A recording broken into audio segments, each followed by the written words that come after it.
জীবনের চাকা ঘুরতে অনেকটা সময় লাগে, কিন্তু যদি চাকায় একবার উল্টা ঘুরে যায় তাহলে মেশিন ব্রাস্ট হয়ে যায়।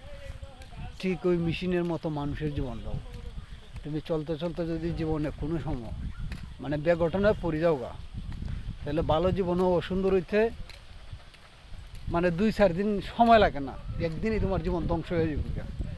কথাটা যদি বিশ্বাস না করেন, যদি কোনো সময় এরকম দুর্ঘটনাতে পড়ে থাকেন, তাহলে বুঝতে পারবেন যে জীবন কী জিনিস, আর জীবন কতটা অশান্তি, আর জীবনে কতটুক মানে দুঃখ লাইমে আইতে পারে। তো এইগুলা মূলত যারা পড়ছে, যারা এরকম বিভ্রান্তি ভুগছে, এরা কইতে পারবো যে কোনো সময় জীবনটারে অন্তকে বিভ্রান্তি ফালাইবেন না। বিভ্রান্তির মাঝে ফালাইলে মনে হয় নিজেই কষ্ট করতে হবে। সবসময় চেষ্টা করুন বালা থাকার, বালা চলার, বালা শিক্ষা দীক্ষা এবং পরিবেশ বজায় রেখে চলার। ভালো থাকবেন সবাই।